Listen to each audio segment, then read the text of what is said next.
Şubat ayında New Jersey, New garip, mavi kuyruklu yıldızlar düştü. Kimse tam olarak ne olduklarını veya neden kışın ortasında geldiklerini bilmiyordu. Ama olay sonbahar olarak anıldı. Bu kuyruklu yıldızlar, kanatsız ve kemikli olmalarına ve gözlerinin içi boş olmasına rağmen, bazılarının melek demeye başladığı garip yaratıklara dönüştü. Kutsal olan şeyden daha çok, canavarca görünüyorlardı. Bu yüzden insanların, dünyayı kurtarmaya mı, yoksa yok etmeye mi geldiklerini merak etmelerine neden oldu. Brian süpermarkette ve bir oyuncak bebek almaya karar veriyor. Kasada, kasiyer madeni parayı elinden düşürünce, Brian'ın dikkati dağılır. O anda biraz ileri sahneye geçeriz. Brian evde bebeği sarar. Çekmeceden, bir keçeli kalem kullanarak hediyeyi, ölmekte olan bir ağacın yanındaki devasa bir yığına eklemeden önce, üzerine kızının adı yazar. Öğleden sonrayı televizyon izleyerek ve bira içerek geçiriyor. Karısı Amy'ye işten eve geldiğinde, Brian hala orada oluyor. Amy'ye, Brian'ı destek gruplarına gidebilmek için, üzerini değiştirip hazırlanmaya teşvik eder, ancak Brian o gruptaki ebeveynler, onlarla aynı olmadığı için gitmeyi reddeder. Diğer çiftin çocukları öldü, Tabitha ise yeni kayboldu, bu da onu hala bulabilecekleri anlamına geliyor. Bu nedenle Brian, Noel süslerini ve Tabitha'nın odasındaki her şeyi hala koruyor. Amy'ye, bunun onun için zor olduğunu anlıyor, ancak daha fazla iletişim kurmasını diliyor. Psikologlarının, destek gruplarının ilerlemelerine yardımcı olabileceğini söylediğini hatırlayan Amy'ye, ona kendi devam etmeye karar verir. Ertesi gün Brian, Tabitha'nın 16 ay önce kaybolduğu öğleden sonrayı hatırlamasına yardımcı olmak için, onu hipnotize eden bir hipnoterapisti ziyaret eder. Brian, Tabitha'yı baleden almış ve onu dondurma almaya götürmüştü. Dükkanın dışında bir köpek vardı, Tabitha dışarı çıkıp onu okşamak istediğine ısrar etti, bu yüzden Brian onu dükkanın cam cephesinden, hala görebildiği sürece dışarı çıkmasına izin verdi.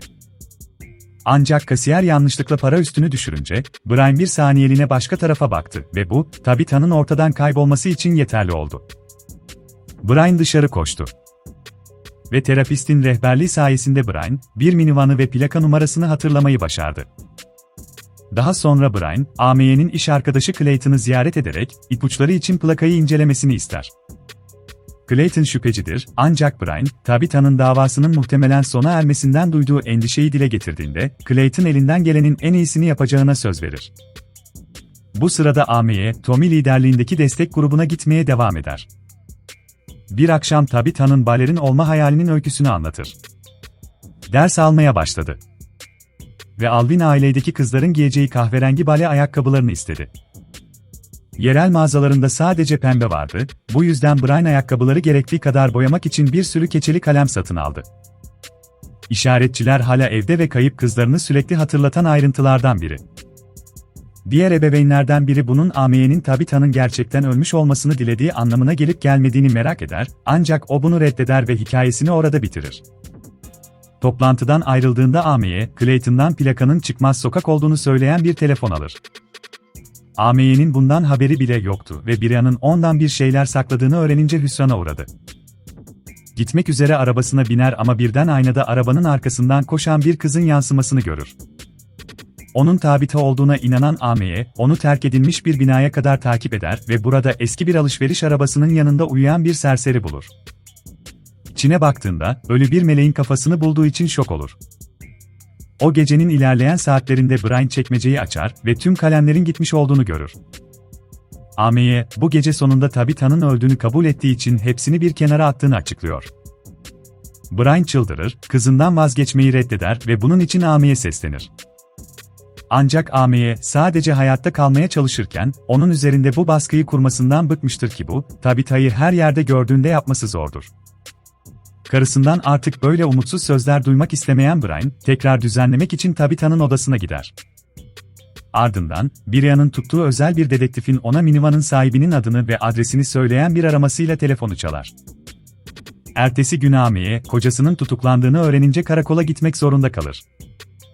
İzinsiz girmekte suçlandı, çünkü Brian minibüs sahibinin evine gidip etrafı gözetleyerek komşuların korkup polisi aramasına neden olmuştu. Plakanın çıkmaz sokak olduğu gerçeği yalan değildi, sahibi Tabitha kaybolduğunda kasabada değildi ama görünüşe göre Brian suçlayacak birini bulmak için çaresiz. Brian serbest bırakıldıktan sonra Amy'ye, Tommy'nin onları dışarıda beklediğini çünkü onu bırakanın o olduğunu ve şimdi onları eve götüreceğini söyler. Evlerine döner dönmez Amy'ye, Brian'ı bir yabancının evini gözetlediği için azarlar ve ondan işlerini polislere bırakmasını ister.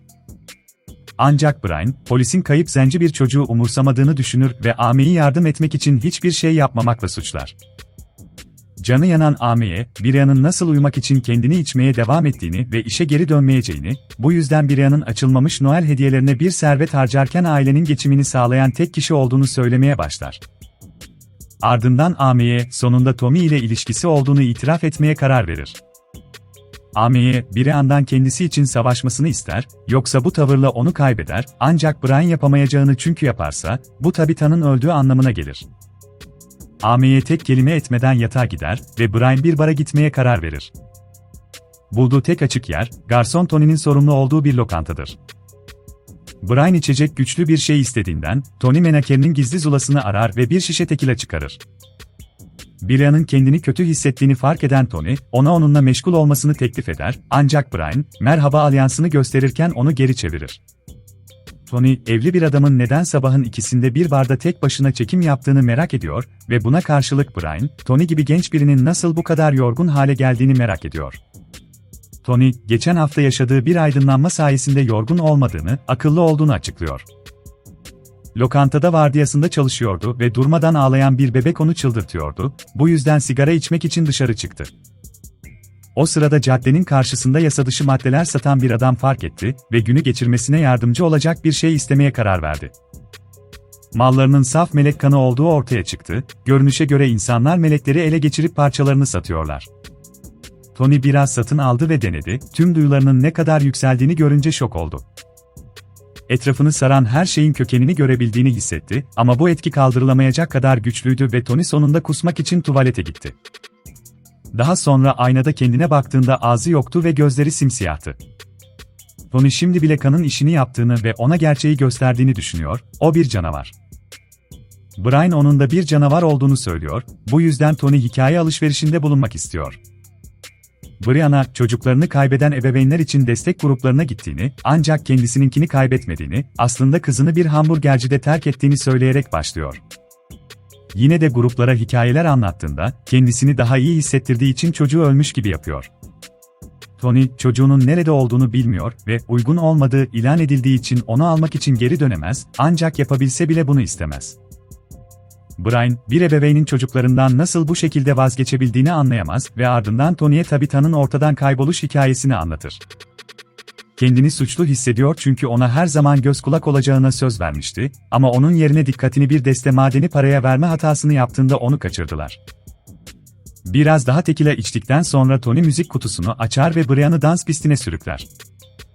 İkisi birlikte eğlenirler, hatta öpüşmek için yakınlaşırlar ama müzik bir anda kesilince o an bölünür. Tony, müzik kutusu için daha fazla bozuk para almak üzere kasaya koşar, ancak yanlışlıkla onları yere düşürdüğünde, Brian'ın travmasını tetikler ve o, veda bile etmeden ayrılır. Brian, eve giderken yolun ortasında Tabitha'yı gördüğünü düşünür ve onu bir ara sokağa kadar takip eder ve burada onu bir çöp konteynerine götüren kahverengi işaretlerden oluşan bir iz bulur. Brian kapıyı açtığında çöpün üzerinde yatan yaralı bir melek görünce şok olur. Yardım etmeye karar veren Brian, meleği evine kadar kollarında taşır ve burada Amye ile birlikte meleği Tabitha'nın yatağına koyar. Çift, meleği rahatlatır ve seçeneklerini tartışırken yarayla ilgilenir. Brian polisten bahseder ama Amye, meleği öylece alıp götürecekleri için reddeder. İnsanların melek parçalarını sattıkları için rahatsız oldukları konusunda hemfikirdirler ve Brian, cennetin Tanrı'nın melekleri kovduğu karanlık bir yer olup olmadığını merak ederken Amye, meleğin onlar için burada olduğunu düşünür. Tabitha'nın odasında uyuyakalır ve sabah melek kendini o kadar iyi hisseder ki kanını onlarla paylaşmaya karar verir. Yarasından biraz kan alıyor ve Brian'ın ve Amye'nin dillerine sadece bir damla damlatıyor, bu da onları tökezletmeye yetiyor. Görünüşe göre melek kanı yaz sürecini hızlandırıyor ve çift dakikalar içinde farklı aşamalardan geçmeye başlıyor. Brian, kızı olmadan kim olduğunu bilmediğini itiraf ediyor ve Amye sonunda kokulu ağaçtan bıktı, bu yüzden onu aşağı itiyor ve hediyeleri etrafa fırlatmaya başlıyor. Ardından Brian, Amye Tommy'nin iyi bir ilişki olup olmadığını sormak için yalnızca saniyeler sonra yerde bir çöküş yaşar. Amy'ye evet dediğinde, Brian evden çıkar ve Tatomimi'yi yumruklamak için destek grubuna gider. Döndüğünde Amy'ye gülümsüyor çünkü sonunda onun için savaşıyor ve Amy'ye onun elini sarmasına yardım ediyor.